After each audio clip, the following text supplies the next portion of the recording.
before we start the question answer session, please introduce yourself before asking the question. Also speak into the mic because this is being live streamed, and also raise the placard. We will take the questions one by one. So number 9. This is Priyansh from Money Control. I wanted to ask what is the possible revenue loss that has been estimated due to the rate cuts? And secondly, for the states, has there been any discussion on how the revenue will be compensated to them?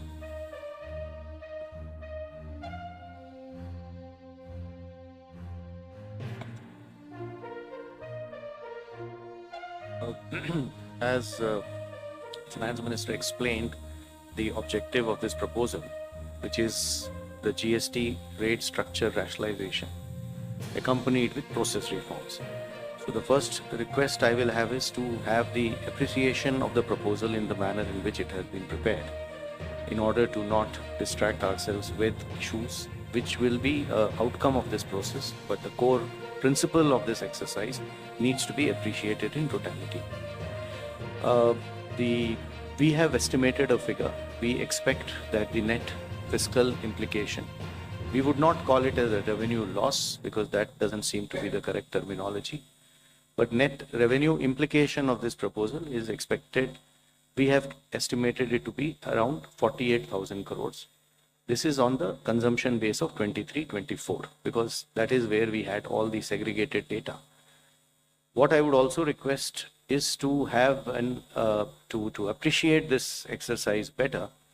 It's important to also understand why looking at a particular number of revenue implication and highlighting it in a manner which is not proper may not present the correct picture of this exercise. The reason being, one, typically the rate rationalization exercise would result in buoyancy effects. We do expect, as mathematically one may calculate based on consumption of 23-24, but economically that is not how outcomes will evolve. And we do expect buoyancy to play a major role because of this rate rationalization exercise in enhancing the revenue. In addition, there is also an effect on the consumer behavior. What he spends on and how much does get influenced by price, which is going to be expected to get positively influenced by this exercise. We also expect compliance to improve due to this exercise. Madam explained to you how rates which were at different levels where classification issues would be rampant, like sectors like food or transport, auto parts, etc. Once rationalized, it will improve and enhance compliance because many of these disputes would not necessarily result in revenues, but would linger on and would end up having a lot of resources, both of the business and the department, in struggling to settle those disputes. So compliance would also have a very positive effect on the revenue generation. Finally, there is a technicality that when the rates change, the rate of the value chain itself changes, and tax, is paid through ITC and cash, and the actual implication of that will have to be worked out. I would just like to highlight a number from before just to explain how these changes do play out. For example, when earlier the average rates were around 15.5 in the earlier part of the GST, the compliance in the form of GST TP was around 85 to 90%. Now the compliance has improved to almost 97% as the rates have come down. We do expect these positive changes will have and we believe that in this entire exercise will be fiscally sustainable both for center as well as the states. 54. Yeah. Good evening, ma'am. Shishir from Into Business Line. My question is about the anti-profiteering because now so much rate reduction is there and we do not have the anti-profiteering mechanism. As of now, we understand that GST 80 can take only the pending cases and the cases directed by the courts. So what kind of mechanism we are going to have? And the second question is about the clarification on the revenue implication. That 48,000 crore is on annualized basis or just for the FY26?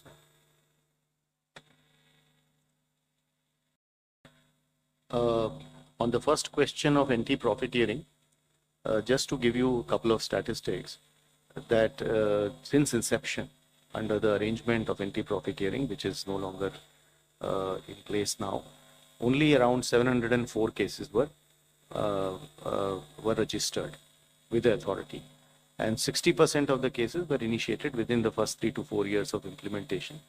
And the total profiteering amount that was alleged was around 4,362 crores in these 704 cases. So we expect that last time too, these data shows that industry has largely passed on the benefits of rate cut. At that time too, the industry made public statements and committed, and you would have heard and you would have seen that a lot of industries have already come out and have committed that they will be transmitting this benefits too. Administratively, both at the state level as well as at the CBIC level, we will definitely be engaging with the industry and seeing to it that the benefits to the consumer, as is planned as per the exercise, is going to be transmitted to the consumers. And we do expect that since it is to the benefit of the businesses too, it is going to happen eventually.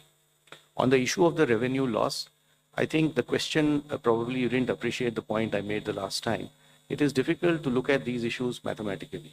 So I would rather, we have done a data based on a historical number, that is 23-24 consumption.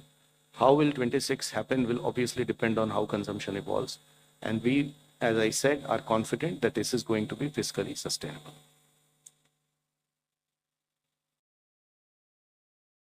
Shikha from the Economic Times. One just follow up to the revenue question. What would be the what is the revenue neutral rate after these reductions? And also on compensation cess, what happens after the loans are paid, especially on the tobacco products and high-end luxury products? What is there any decision on the future of the cess? Will there be something else coming in its place?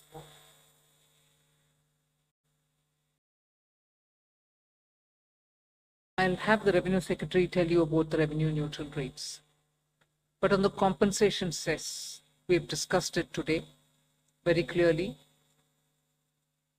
It will continue on those goods which I mentioned, the tobacco and tobacco related products, over and above the 28%, which is the system which prevails now, till such a time that we repay the loan.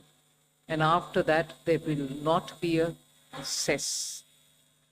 And those items which were with compensation cess have already been proposed to be at 40% because they are sin goods rate. They are, as I said, 40% is not part of the scheme of things, it's at the extreme. No other good will go there except for these tobacco related products. So they will be, the incidence will be on them at 40%. Revenue neutrality. No, I didn't get the question. Revenue neutral would mean what? No, but what? Can you explain your question? What revenue neutral would mean? Down from 15.5, the average rate, what would it be after these It will reductions? obviously depend upon how the transactions happen. So consumption, I am assuming what you are saying is the total value of transaction total tax collected divided by total value of transaction. So that is something one can calculate historically. For the future, as I said, we expect a lot of effects of buoyancy, compliance, consumer behavior. So this number is going to be obviously something which we'll get to as we reach there. 238.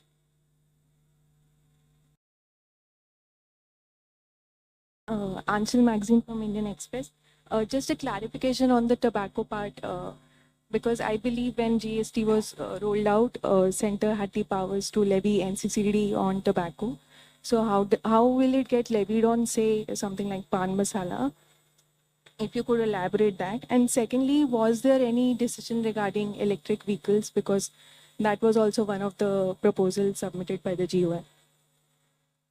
See, on the pan masala, tobacco and everything else, under the GST, till such a time the loan is repaid, as I said, the 28% plus the compensation cess will run. Once I clear the loan, they all come to 40%. And that's what is the GST.